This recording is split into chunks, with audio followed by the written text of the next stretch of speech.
شاید کہ مجھے نکال کے پچھتا رہے ہوں آپ، محفل میں اس خیال سے پھر آ گیا ہوں میں۔ خوش آمدید، میں ہوں آپ کا ہوسٹ ڈی ایم نعمان علی، اور آپ سن رہے ہیں میرا پروگرام میٹ ود جنز۔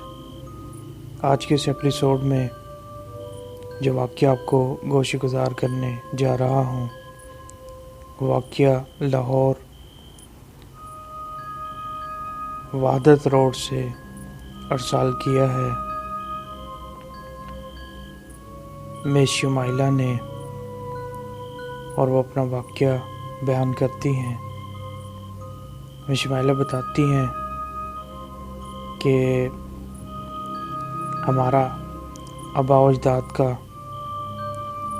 جدی پشتی پرانا مکان تھا۔ اس مکان میں ایک بیری کا درخت تھا، جو والد بتاتے ہیں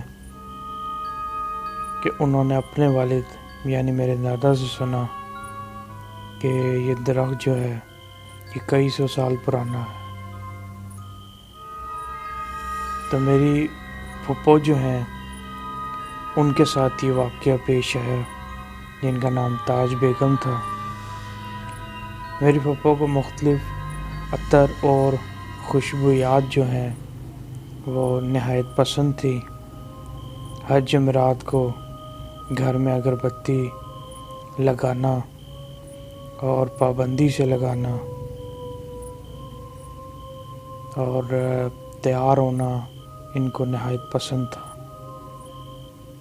حالات اچھے تھے، ایک سے ایک کپڑا، اور ہر وقت جو ہے وہ پھپھو بنی ٹھنی اور تیار رہتی تھی۔ تیار ہوتی تھی تو خوشبو کا استعمال بھی کیا کرتی تھی۔ تو میری دادی جو ہے ہمیشہ ان کو منع کرتی تھی۔ ان کی تو والدہ تھی، وہ کہتی تھی کہ تاج چھت پر مت جایا کرو خوشبویات لگا کر، اللہ تعالیٰ کی اور بہت سے مخلوقات ہوتی ہیں جو خوشبویات سے جو ہے وہ کھینچی چلی آتی ہیں، انسان اس کے جھپٹے میں یا لپیٹ میں آ جاتا ہے۔ تو جو تاج بیگم تھی پھپھو، وہ میری دادی کا کہا سنا انسنا کر دیتی تھی۔ تو یہ ایک روز کا ذکر ہے کہ وہ نہا کر اور اپنے بال کھول کر چھت پر کپڑے سکھانے کے لیے پھیلانے کے لیے گئیں۔ تو ابھی وہ پلٹی ہی تھی کہ نہ جانے کیا ہوا کہ ایک فلک شگاف چیخ پھپھو کی سنائی دی۔ گھر میں جو افراد اس وقت موجود تھے اور تقریباً جو ہے وہ دو تین سیڑھیاں پھلانگتے ہوئے چھت پر پہنچے تو دیکھا کہ تاج بیگم جو ہیں وہ بے ہوش ہیں اور چھت سے نیچے آنے والی سیڑھیوں کے پاس ہی جو ہے وہ اس طرح لمبا لیٹی ہیں۔ تو اب میری دادی تھی، میری والدہ تھی، اٹھا کے ان کو جو ہے وہ جیسے تیسے نیچے لے کر آئے، نیچے صحن میں چرپائی پر لٹایا، پانی وغیرہ ڈالا تو ہوش میں نہ آئے۔ پھر جو ہے وہ والد صاحب کی ہماری دکان تھی، ان کی دکان پر جو ہے وہ پی ٹی سی ایل گھر میں لگا تھا، اس سے کال کر کے خبر دی گئی۔ تو وہ بھی پریشانی میں تھوڑی دیر میں گھر پہنچ گئے، اور جناب جتنے جتن کر سکتے تھے کیے، پر پھپھو جو ہیں وہ ہوش میں آ کر نہیں دے رہی تھی۔ کسی نے کہا کہ قرآن پاک کی ہوا دو، پھر قرآن پاک کی ہوا دی۔ تو ہوا دینے کے کچھ ہی لمحات بعد جو ہے وہ پھپھو کسمس آئی اور ہوش میں آ گئی۔ جب ہوش میں آئی تو نہایت پریشان تھی، تمام لوگوں کو اپنے ارد گرد دیکھ کر، اور پوچھنے لگی کہ کیا ہوا ہے اور آپ سب لوگ میرے ارد گرد کیوں جمع ہیں۔ اور سب نے بتایا کہ آپ نہانے کے بعد کپڑے پھیلانے کے لیے چھت پر گئی تھی اور پھر ایک فلک شگاف آپ کی چیخ سنائی دی، اور اس کے بعد جب آپ کو دیکھا تو آپ جو تھی وہ بے ہوش تھی بالکل، اور آپ کو اٹھا کر نیچے لے کر آئے ہیں اور سب لوگ متفکر ہیں۔ ابو کو بھی بلا لیا گیا دکان سے ان کی پی ٹی شیل کے ذریعے فون کر کے، تو آپ بتائیں کہ ایسی کیا چیز تھی جس کو دیکھ کر آپ اس قدر خوف زدہ ہوئی کہ آپ بے ہوش ہو گئی۔ تو وہ بتاتی ہیں کہ جب میں چھت پہ کپڑے پھیلا رہی تھی تو میں نے دیکھا کہ کوئی ایک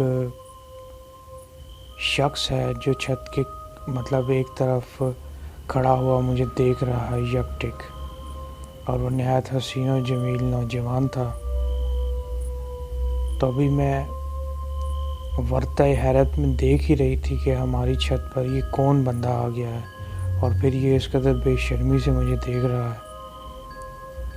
تو ابھی میں اسی اسنا میں یہ سوچ ہی رہی تھی کہ اس خوبصورت قداور شخص نے جو ہماری ہی چھت پر کھڑا ہوا مجھے دیکھ رہا تھا، اس نے میری اور بڑھنا شروع کر دیا اور میرے اس قدر نزدیک آ گیا۔ ابھی اس نے میری طرف ہاتھ بڑھائے تھے کہ گھبرا کر اور خوف سے میری چیخ نکل گئی، اور پھر میری آنکھوں کے آگے اندھیرا چھا گیا اور میں تورا کر گر پڑی۔ دادی نے پھپھو خوب جو ہے وہ سنائی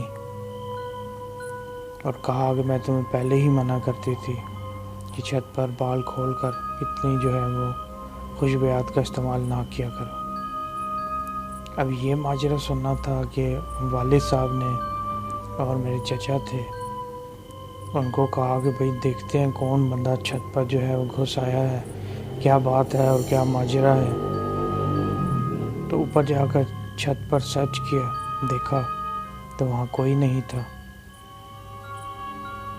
ہمارے گھر کے ساتھ ایک دواخانہ تھا، ایک حکیم صاحب تھے، اور ہمارے گھر کے دوسری طرف جو ہے وہ ایک ہسپتال واقع تھا۔ ان دونوں جگہوں کے بیچ میں ہمارا گھر تھا، تو یہ ممکن نہیں تھا کہ کوئی ہماری جو ہے وہ چھت پر آ جائے۔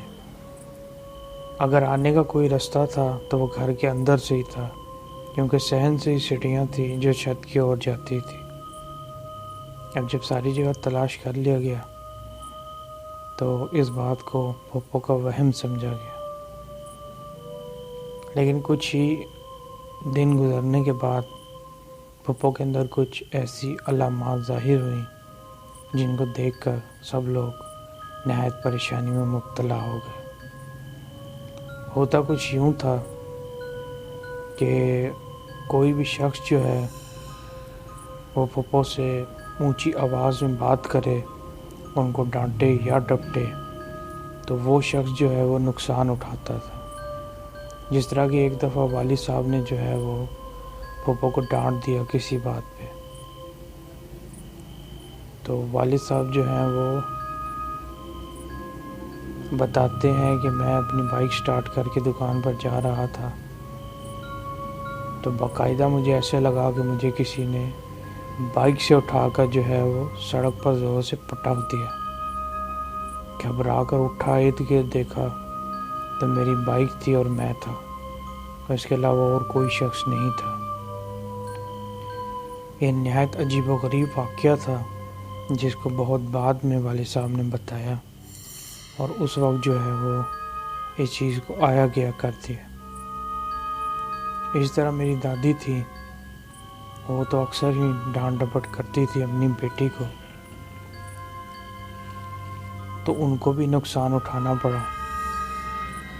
وہ اس طرح کہ جب وہ کچھ کھانا کھانے کے لیے بیٹھتی تھی تو تو وہ کھانا نہیں کھا سکتی تھی، کئی کئی دن انہیں بھوکا رہنا پڑتا تھا۔ ہوتا یہ تھا کہ کھانے میں کوئی نہ کوئی چیز گر جاتی تھی، کبھی چھپکلی وغیرہ، کبھی جو ہے وہ کھانے میں کوئی کیڑا مکوڑا گر جاتا تھا۔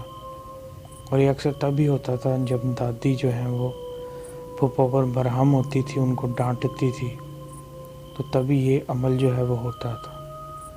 اب یکے بعد دیگرے جب سب لوگوں نے اس چیز کو محسوس کیا تو پھر جو ہے وہ تھوڑا ڈسٹربنس محسوس ہوئی کہ نہیں، یہ تب ہی ہوتا ہے جب کوئی تاج بیگم یعنی میرے پھپھو کو ڈانٹ دے تو وہ شخص جو ہے وہ نقصان اٹھاتا ہے۔ اب ایسے ہوتا کہ میری پھپھو جو ہیں وہ گھنٹوں اکیلی بیٹھی ہوئی اپنے آپ سے باتیں کرتی اور ہنستی رہتی۔ دادی پوچھتی کہ بھائی کس سے بات کر رہی ہو اور کیوں ہنس رہی ہو؟ تو وہ بتاتی کہ اس طرح کا ایک شخص ہے اور اتنا خوبصورت نوجوان ہے، یہ میرا دوست بن گیا ہے اور میں اس سے باتیں کرتی ہوں۔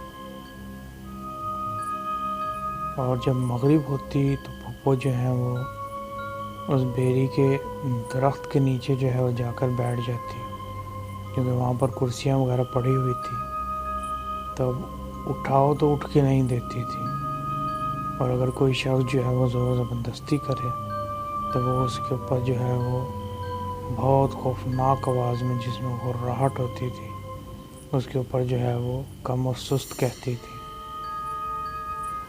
تو اب اس تمام معاملے کو والد والدہ سب نے اب سیریس لینا شروع کیا۔ تو گھر کے ساتھ جو دواخانہ تھا، جو حکیم صاحب تھے، انہوں نے ایک اللہ والے کا پتہ دیا جو عملیات جانتے تھے، 5 وقت کے نمازی تھے۔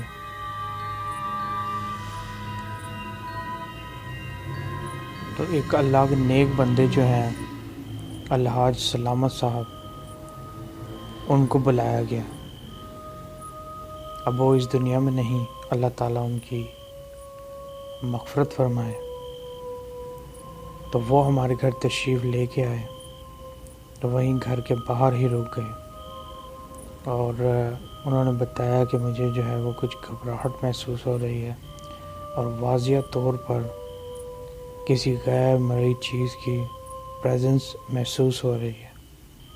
اب یہ بات سنی تھی تو والد صاحب بھی شدید خوف کا شکار ہوئے، کیونکہ ان چیزوں کو جو ہے وہ قصے کہانیوں کی حد تک ہی سمجھا جاتا تھا، کبھی اس طرح کا کوئی انکاؤنٹر ہمارے ساتھ تو نہیں ہوا تھا، نہ والد وقت کے ساتھ، نہ کسی کے ساتھ۔ تو یہ تمام چیزیں ہمارے لیے نہیں تھی، اور یہ ہے کہ قصے اور کہانی کی حد تک ضرور ہم سنتے چلے آئے تھے اپنے بڑوں سے۔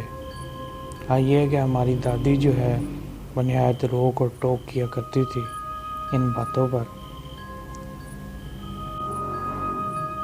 اسی نہایت دلچسپ واقعے کے ساتھ اپنے ہوسٹ ڈی ایم نعمان علی کو اجازت دیجیے۔ چینل کو لائک، شیئر، سبسکرائب کے ساتھ کمنٹ کر کے اپنی رائے کا اظہار کیجیے، اور بیل آئیکن کے بٹن کو بھی لازمی پریس کیجیے۔ آپ کے ایسا کرنے سے مجھے بہت مدد ملے گی۔ اپنے ساتھ بیتے ہوئے واقعات، اور اگر کوئی سٹوری آپ کے پاس ہے جو آپ شیئر کرنا چاہتے ہوں تو میرے واٹس ایپ نمبر پر ارسال کیجیے۔ اجازت دیجیے، اللہ حافظ۔